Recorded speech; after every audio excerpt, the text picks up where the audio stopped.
rappers, which now makes drill music supported at a higher level. Now, what's the answer to that? Can I just say one thing? Kanye West actually sampled his song, so Chief Keef didn't even pay for it. Kanye West did it because he thought it was hot. Exactly. So I agree with your point. So then, so the city, y'all don't know this, but what happens then is that the city is trying to find an answer.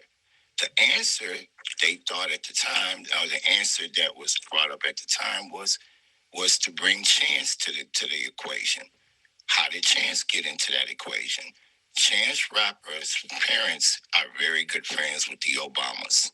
Facts. So now the Obamas, okay, we're going to add a little support to this situation to push this along so that Chance the Rapper can become the answer to this drill music. That's what they thought. So on the year that Chance blows up, everybody ask yourself, how many Chance the Rapper records did you know that year? No problem. You probably only knew one. Mm-hmm. And that same year, I knew a few of them. That same year, Drake had 13 Billboard Award wins, and you knew every record. Right. This is the same year that Chance blows up. The same exact year he wins 3 Grammys. Why did Chance win 3 Grammys when Drake has got 13 Billboard Awards and he only got 1 record, So certain things are being manipulated to help this happen because they wanted to have. Then all of a sudden you hear Chance is giving $1 million to the schools and the kids. I heard that too. Chance is doing this for this community, and now you hear the community going, "I want to be Chance the Rapper," and he's getting the hat sales and all of this stuff. It's supported because they wanted to do that. They wanted to bring the community back, and they thought bringing Chance back would bring the community back. But what y'all gotta understand is that once the streets don't rock with Chance music like that. They're not riding around playing. I know that. I hear you, sister. Let the man finish. I hear you, sister. And this is what I'm trying to get to y'all to understand is that once you allow something to get to the corporate level, and it's already being supported in the streets, and in the streets right now, you're never going as long as there's a culture in the street that they want to be glamorized. They want to be supported. So they're spending money in the street to make sure that these people are getting through. And once these people get through and they get to that level, then it's glamorized. And it's being glamorized to promote it so that it will influence. And all you see the companies doing is doing what they're supposed to do. See, everybody got to remember, record companies are acquisition companies. They're not development companies. The only reason why they were developing artists back in the day is to build a culture. But every person that you have seen that got in the game, whether it was Drake is supported by Jay Prince. Jay Prince is Rap-A-Lot. So even if you get in now, it's like, where's these rappers? How are they getting in the game? They're not getting in the game no more because they just made a great streaming record. Do y'all think streams is really doing this? I bid you not. It is all manipulated. It's all been created so that certain people can be successful at certain times. And so you have to be mindful that you're dealing with business versus community here. And in order to, and so it's sad to say that business don't care, and business is not supposed to, because business is a non-emotional space. And you have a lot of even what's happening to us right now in our music industry. Artists are being told to go buy lease beats and do a whole bunch of business on their own without support. They're getting away from their managers. They're getting away from getting real production. They're just doing what they want to do now. So now you're not going to control it because now you have a bunch of emotional people trying to be business people. You never bring business to an emotional space, but that's what is happening.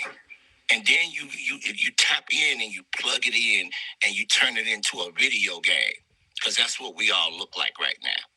We're a big video game going on. It's called social media. It's a video game. Who's gonna get the highest score? Who's gonna be, we're gonna put you out in front. Everybody wants to be a star. Talk about what the hell you want to talk about. Because we don't care, because it's no longer about music anymore, y'all. It's a content business. It's about keep the content out there. So you talk about what you want. You can do what you want. So now they've opened the floodgates up, and they're letting everybody do challenges. I had a young sister call me the other day, and I do consulting work, and I help a lot of people in this industry. And I had a sister call me the other day, and she said, I'm trying to get my numbers up. She ain't even got our record out yet. I said, well, when you get your first record, just run outside naked and just, run out there and play your record right while you running out there naked. And she said, what that got to do with my record? I said, you right, sister. It don't. Nothing, but it's the naked butt challenge. So we all do the naked butt challenge, and that's going to be the next big thing. We're looking like buffoons. We're looking like buffoons because we want money. We want numbers. We want followers. We want everything but love and music and culture. We don't want that. Mary J. Blige said, I'm going down. We loved her. But when she said, I want to be happy, we didn't love her no more. Preach. You know what I'm saying? So it's kind of like we say we want things to change, but we got people who want it. We got women who want it to WAP. We got women who want to do the body. We got women who want to do the busted challenge, who want to be naked, because it's fantasy. It's all about you want these things that you say you don't want, but then you can't say you complain about them because at the end of the day, these are the things that you're teaching your kids. These are the things you're teaching yourselves. And it's at a corporate level now. It's at a corporate level because social media don't care. They don't care. It's about content. It's about keep giving away now we're giving away our intellectual property. Oh, I'm going to put 50 records out this year. For what? What are you putting them out for? Because they don't know who I am. What? You're going to give away your intellectual property because they don't know who you are. And you don't copyright nothing no more. And you don't protect nothing no more. And you don't build business in artists. Independent artists. It's not independent artists. It's independent business. When you decide to be an artist and you step into this world and you decide you want to put music out, you are an independent business. What does that mean, independent? It means you pay all the bills. That don't mean nothing. Preach. Yo, I'm independent, so I'm just closing. I'm going to close and say this to us in the room here. If we care about it, it's not just about rap music. It's about our culture. Because our culture, now I want y'all to take note of this, and I'm closing on this now. Little Nas X tried to go take his butt over there and do country music. They said no. Facts. You gotta have Billy Ray Cyrus on this record. Facts. Over here, because their music is about culture. When you go into rock music and you try to do that, they say no. You go into gospel music and you get into gospel music at certain levels, they say no. We're the only ones that don't say no. So they can come over here and play in our pond, but we can't go play in their pond. So one of the things that we're very accepting, as long as you pay the money. So we made our culture about money. And I always use this as an example to teach everybody in this room. If you have $1 in your pocket right now, name the last 5 people who had that dollar before you. Name the next 5 people that's going to have that dollar after you. I bet you don't know. And I bet you don't even know this. You don't know if they spread this corona bullshit through the dollar and just had you touching all over it and you just touching the money. Because see, a lot of these things that we're getting fed to us is being fed to us because we want to be famous. We want to be rich. We want It ain't about just I want to make a living and enjoy my craft and learn my craft and make a living in my craft. No, it's about I want to be rich. Hey, Kevin. I'm going to do it at all costs. So we got to be very careful. If that's what we want for our culture, then we got to deal with the consequences. I close. I thank y'all for y'all giving me the floor to speak. Okay, Kevin. Very well said. We appreciate you, Kevin. I want to hear from Master G right now. This is definitely someone who is very dear to me. I grew up listening to Sugar Hill Gang, so I definitely want to hear from him right now. No disrespect to anybody else in the room, but I definitely want to hear what he has to say. What's up, everybody? That's the first thing I want to say. What's up? This is very important. I got a hit that this was going down, so I said I definitely got to jump in here. And speaking from a person who has been here from the beginning, I have definitely seen the good, I've seen the bad, and unfortunately, I have seen the ugly of what has happened to it as it continued to mushroom. I have to agree with a lot of things that I have heard that, it definitely got to a point where corporations started driving the content. Unfortunately, what also happened is that the public started embracing what was being driven as well. You got a lot of people that come into the business and wanted to be creative, but sensationalism and and again, I have to agree with what the other brother was talking about, the need for a spectacle, and I want to be rich and I want to be famous, and all of that really diluted the real essence of what this thing is all about. And again, for me, and even up to and including today, it's still going to be about the beauty of being able to create your thoughts and put those thoughts into the world, the universe. We're talking about, having an opportunity for generations and generations and generations of people to breathe off of this music. I mean, my songs are being heard by people who weren't even born and being affected by all of the things that's going on. There's so many different individuals that's doing so many profound things, and I really think that, and this is my opinion, and I'm finally having an opportunity to voice my opinion. I think as a community, we have to, if we don't stand for something, we're going to go for anything. And I think we have to collectively start controlling what's going to be out there. And a lot of it has to do with us saying, we're not going for it no more. We're not going to allow ourselves to be controlled or be influenced by the dollar. That's the thing in essence. Economic power is the key to any kind of real revolution, and that's basically what I got to say about the whole thing. May I drop it? Appreciate that. Can I go ahead and quickly jump in and quickly say something? Yes, sir. Because I gotta actually go and feed my son here in a second, and I appreciate y'all having this whole conversation. One of my homeboys' son, he was 16 years old. He was murdered. Rest in peace, Antoine Jackson.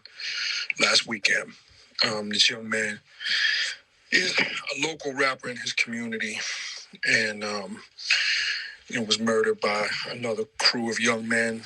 I won't minimize the pandemic's effect on these young men and young women in these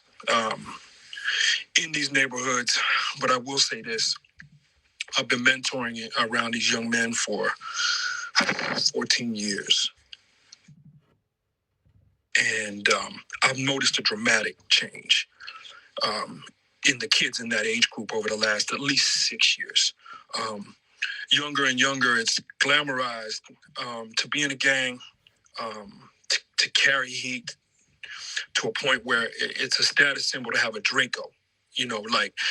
it used to be a status symbol for the type of liquor you used to drink. Now it's the type of gun you got. And we had all these conversations this summer around Black lives and what Black lives are worth. And there's a dope TED talk on this by this pastor named Michael Smith, where he talks about he was working, I think, for a marketing agency working in the music industry. And he had conversations with executives, big ad buyers. And he got fed up with what he was doing and started to see through it and asked them really pointed questions that killed his business, I believe. Asking them, would you put, music that celebrated, like taboo subjects, that were anti-humane, like killing animals. If I have music about killing animals and dogs, would you want to put it on? And they said, no, absolutely not. We wouldn't play that. But then he gave them kind of a stack of artists that only talked about Black on Black murder. And they loved that. They said, oh, yeah, we got an appetite for that. And that's with the industry. And, it made him wonder, what's a Black life worth?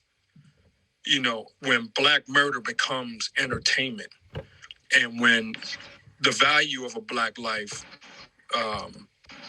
is very marketable it's more marketable dead than alive. And there's some serious questions that we need to ask our culture as these corporations make millions and millions of dollars off of these images and off of these ideas and these concepts that our young people now have accepted as a rite of passage into masculinity is murder of someone who looks like me. We have some serious questions to ask ourselves, what's in our Spotify playlists? If Black lives really matter to us, what our money and our streams to support this message that, in my opinion, is the marketing program of white supremacy, in my opinion. These images and these ideas that Black young men are more prone to be hypersexualized, hyperviolent, and just overtly antisocial. These images that we dance to in our clubs, that we listen to on our Spotify, or our Apple Music or our Tidal, that we pump. And then we don't really give it a second thought once the song goes off because, the song is dope. Everybody's singing the lyrics. And look, I come from hip hop.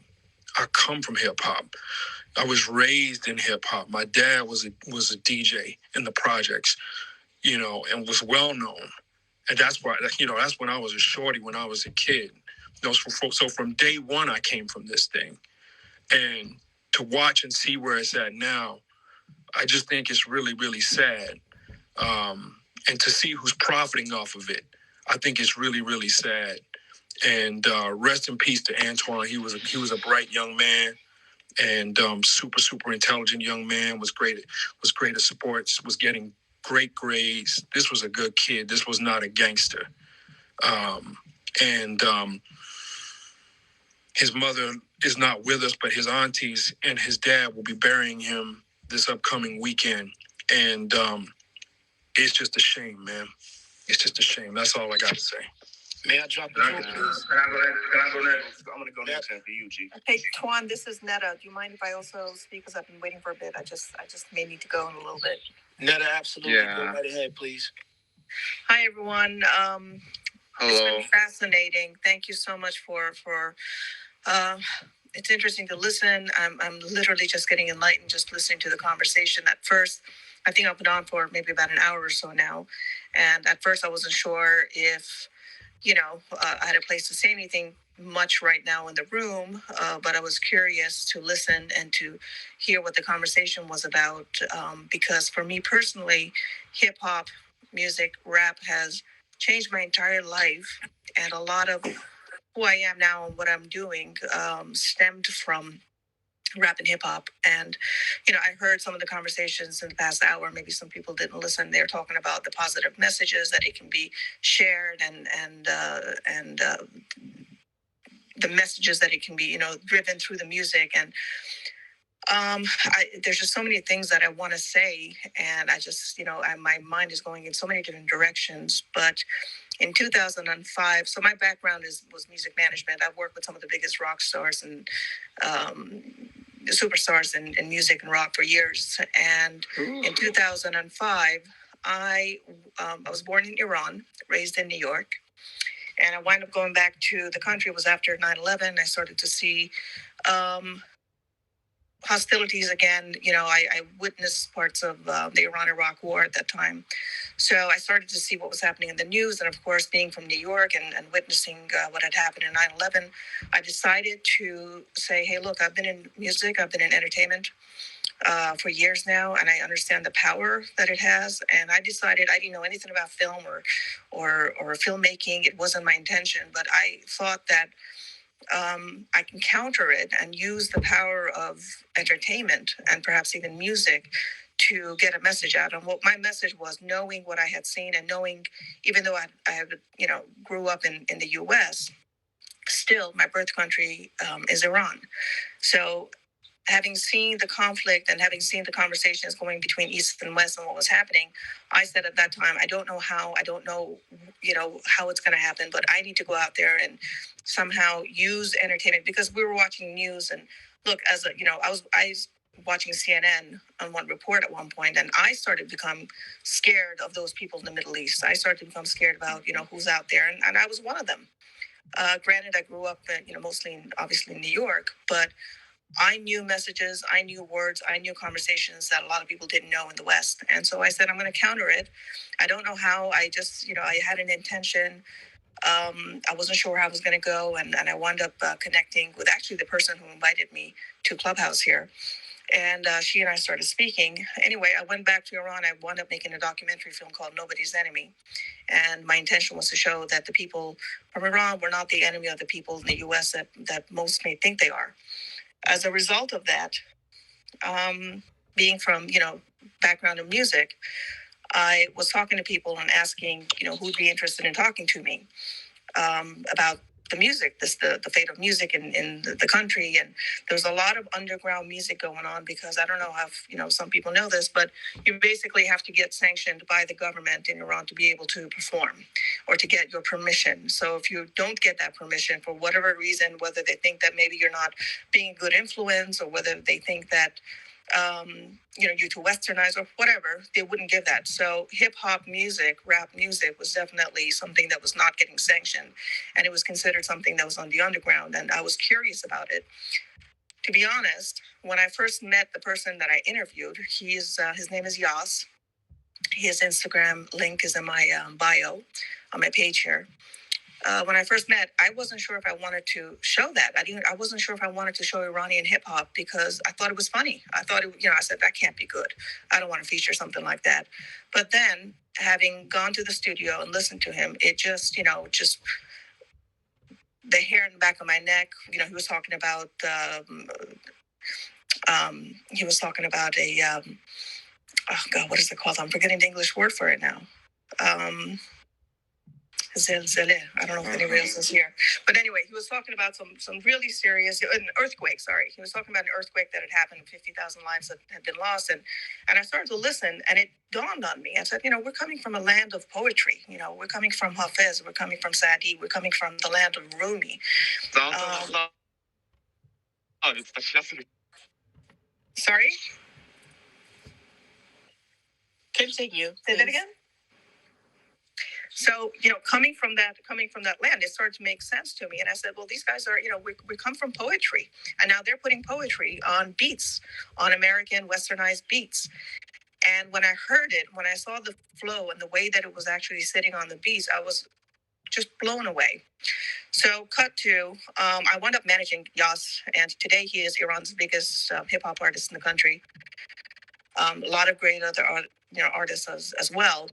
As a result of that, he's been talked about in the Wall Street Journal, Time Magazine, National Geographic, and so on and so forth. And I came here to this room right now after listening. Why I raised my hand is that I wanted to just let you guys know that people around the world, the Black community created hip hop music because they called Yas the Persian Tupac. when he first started, because he was talking about the pains and the problems and the issues and putting himself in risk in the country to talk about social issues. But as a result of that, we continue together as a team. I should also say this. Eventually, Yas and I got married, and we've now been separated, but we continue to be friends. And I still work with him and help him in any way that I can. He's in the country there right now. But the result of that was that we were, through hip hop music, talking about the positive messages.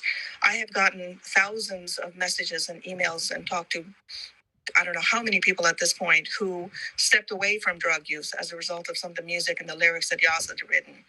People who had stepped away from suicide, people that have stepped away from, alcoholism, people that stepped away from abuse. So on the counter of that, there are people in this world right now that the Black community, started the hip hop movement as a voice. People going through pain, people going through challenges, people going through problems and issues within their communities, and other people were able to relate to that. Other people were able to understand. And as Yas would say, he said, look, I have so much I want to say. There was so much that we're going through. It's a lot easier to sing it through hip hop and rap because you can say so much in just one song than you would if you were just singing a song. And that was the pretense of why he started. And of course, he loved, hip hop music. But let me tell you something. For one of the, for someone that if he was in the US or if he was somewhere in Europe, he would probably be a multimillionaire right now working and doing his business. He's not allowed to make money. I mean, he's as popular as he is now, and he's recognized, of course, in the country and outside of the country, but he's in the music business. He's still doing it. He's not making any funds with it. They're not allowing him because he's still considered an underground artist. He's probably too influential, too dangerous because, through music, maybe he can create some kind of a uprising, but he's not. I mean, that's not his message. That's not what he's doing. And he's trying to show through his music to just continue to just tolerate and just, keep moving forward. And that's the message culturally that they're going through within that country. And of course, a lot of other, Farsi language people that listen to him. So you guys are all cultural ambassadors. People around the world are listening to your music.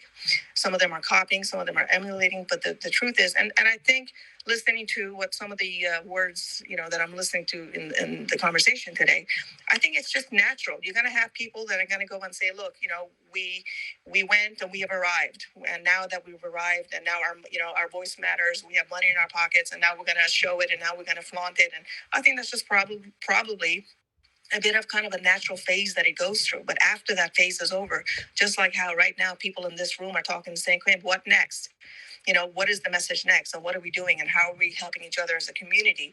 I think that, just to realize that there's other countries that are also doing the same thing. And, the Black movement, the Black music, hip hop music started it. But as cultural ambassadors, people have taken on this message and they've created their own. I'm not saying that they're copying what, American hip hop music is doing, because they all have their own signature now. They all have their own words. They all have their own system, their own beats. Maybe even they've integrated their own traditional instruments and music through the music. Mm-hmm. And when we've done that, and I have to also say, as a result of this, the power of music, which is why I got involved in this, and which is why I was so tired of working years in the music business. And I kept saying, I don't want to be part of making another asshole another million. Because somebody's out there, someone has to have a better message, and God just kind of took me in that direction, and as a result of that, now we are you can go on my Instagram page. I'm not plugging, but it's just literally if anybody's interested, on my Instagram page and my IGTV, the last interview I did. I actually am working on a collaboration now where I brought Yas and another huge name in Persian hip hop by the name of Pishro, and also with Tech Nine, and we are now collaborating on a song together about East meets West. And basically, Yas and Tech had done one song together in the past, and I was behind that as well. But this time it's, after the virus and after everyone being separated in countries and people can't, see each other, unite. We are, especially after the last, few years in politics in the U.S., we thought that it was time for us to just kind of use music in a positive way and bring people back together again from East and West. And now we are working on that collaboration, and they're they're in writing mode right now. And anybody that wants to help me get this message out and let people know about it, and just because I'm here now, it's my turn to start talking. I have lived through so many different things. I've lived through a war. I have lived in the US. I've worked in the music industry. I mean, I've just done so much, and I have a lot of experience, and I have a lot to talk about, but mostly I'm here to set an example on the positive side of the power of music, the power of entertainment, and what we can do to create peace and unity instead of dividing. And I think even within our own communities, in the Middle Eastern communities, we've got people that are also hating on each other and dissing each other, and that's part of the culture. It's just part of the beast. It's what it is. But on the counter of that is there's a lot of people that are doing something different. And I think in places like now today, the way we are talking, there's a way that we can connect. There's a way that we can kind of reach our hands across the waters and play a positive role. I mean, I did, what I'm doing right now with Yas and Tech Nine and Reza and them. It's just, it's a drop in the ocean. But every single one of us is an ambassador for our culture. And that doesn't mean that, my culture or your culture is better. It just means that I've got something to say that maybe you haven't heard. You've got something to say that we haven't heard, but we're going to sit down together and talk about it. And through that, there's unity. Yeah, there is. So, Thank you. I agree. Hallelujah. Part of the room really quickly. We have royalty in the room. So We definitely do. We have to stop and pay homage. Pardon me. We have royalty in the room.